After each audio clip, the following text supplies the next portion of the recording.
everyone. Today I'm going to show you how to make dal. Now, you'll say, what's the big deal about making dal? Well, it's difficult to make. Most of us don't learn, it's difficult to make for most people, and I learned it. But here is the difference with Bordo's kitchen. What I'm going to do with the dal is two things. There'll be a twist in the tail. I'm going to add some ingredient to the dal.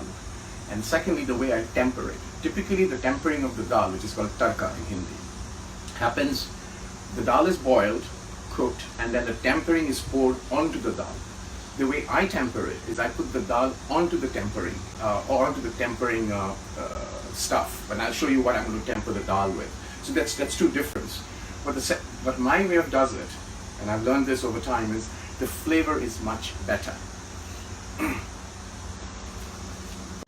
Okay, here's how I'm going to cook the dal. It's a two-step process. The first, I'm going to boil the dal, and the second, I'm going to temper the dal. So let's come to tempering later. To boil the dal, and now remember I told you there's a twist with the tail in terms of what I add. I'm going to add this. This is an ingredient from Assam. It's called Thekera in Assamese. The English is basically, it's a cannonball fruit. It's a sour kind of fruit, and it is something like this, when you dry it. So what my folks back home do is, and this I bought from Assam, sun-dried in Assam. So we take the cannonball, peel it up, it comes in layers, and then put salt and sun-dry it, right? So that's the sun-dried one, and this is the ingredient that I'm going to add.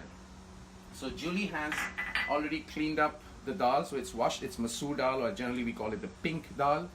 And I'm going to use a pressure cooker. Now, if you don't have a pressure cooker to boil, you can use any flat or bottom-heavy pan on parboil it. So, of course, being an Indian, pressure cooker is always a best. I'm going to pour the dal first, all of it, and then I'm going to put the ingredient, which is the cannonball, sun-dried cannonball, that adds a flavor of kind of a little sourish flavor, and also has a smell of orangish smell, which is cannonball comes from the citrus fruit, right, family. So I'm going to add the whole thing, and then I'm going to add, here is the things I have for tempering, so that comes later. I'll explain when I do the tempering.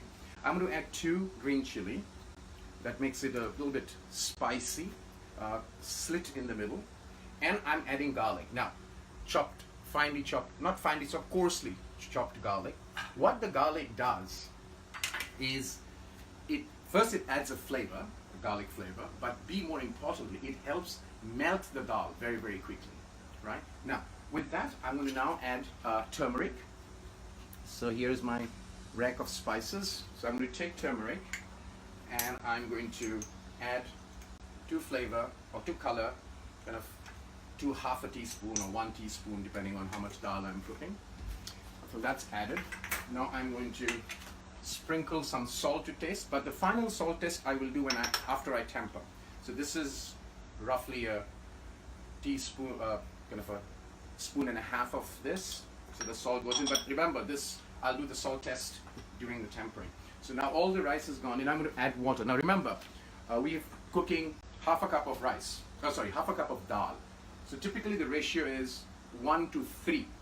So I'm going to roughly put 2.75 cups of water. So that's 1. And the garlic will help melt it as well faster. So I'm going to just add about, the ratio, as long as you're safe with the ratios, 1 is to 3 is what I do.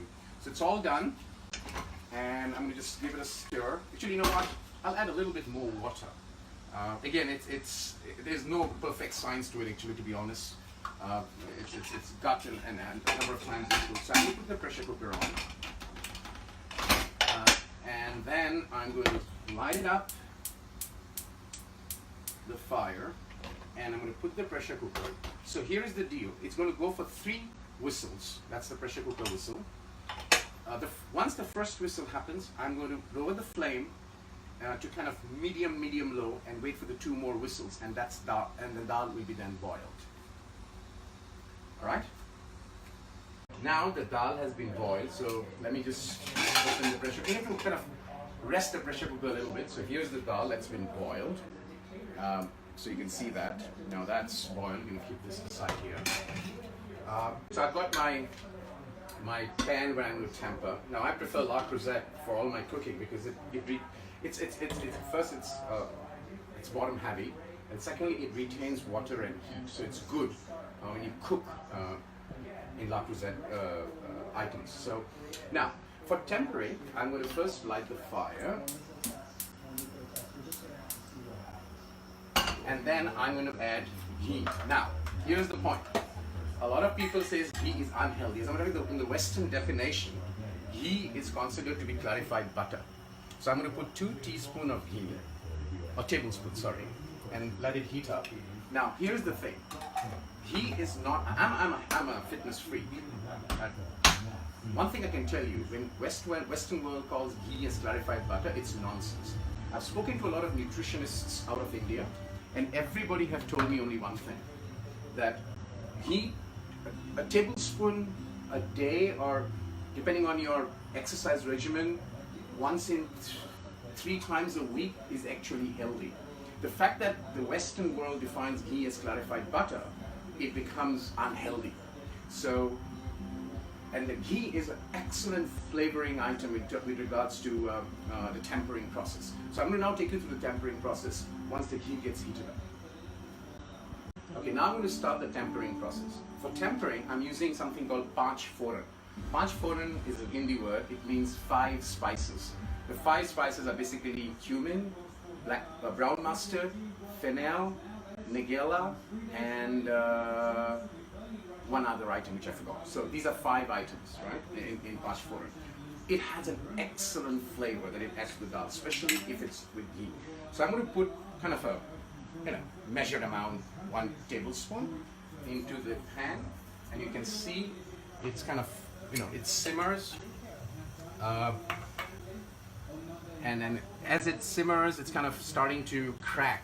It'll make a cracking sound, especially the nigella. That's the cracking sound.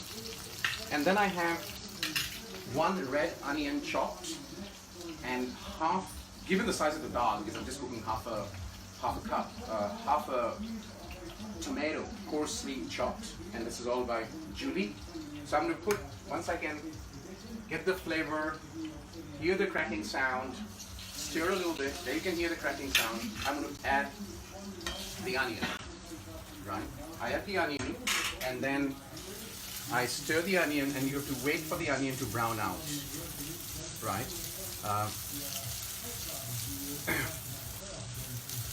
This is, and you can't feel it, but right now, obviously, there's only 2 dimensions to these things, but the flavor that's coming out is excellent, especially the ghee, the 5 spices, and the onion. Now, I'll wait for the onion to brown out a little bit, and then this dal is ready, as I said. The black things you watch there is basically the sun-dried Cannonball from Assam, Thekera, as I said before. And I told you that the tempering difference is going to be, I'm going to pour the dal onto the temper rather than the other way around, which is typically done in northern India, where they call it tadka. And the thing that I found with doing that way, the northern style, is you have to put a lot more oil for it to absorb the dal because you're putting on top, which is unhealthy, irrespective whether it's ghee or it's normal oil, right? So this is done. As you can see, this is browning out, and now I'm going to put the tomato, and I'm going to stir it a little bit for the tomato to kind of flavor out. The most important part is what I try to do with my cooking is, one, create a little bit of twist in the tail, but more importantly, I started cooking 2002, 2003-ish, seriously, and I call it executive cooking in 20 minutes, which means any dish from chopping to cooking should be done within 20 minutes. So I could boil the rice, boil the dal, chop the stuff. By the time the dal is boiled, the stuff's chopped, and within 20 minutes you got a meal, right? So that's the whole idea. Now, this is done. You kind of press it a little bit so that the tomato flavor oozes out, or the tomato juice oozes out a little bit, At times you can also put a little bit of tomato puree if you want. So this is done now. It's on high flame, and as I said, the La Crusade retains the heat. So all good. Now this is the difference. I'm going to put the dal onto the tempeh. Right. With that, I'm going to stir it. Remember, the dal is boiled, and you can see that what I mentioned, the difference. Now it's all cooked well, and I stir it so that it mixes well with the dal. And this is what I call dal onto the temper rather than the temper onto the dal, right? It's all done. Now I'm going to put the timer here for 2 minutes and cover it up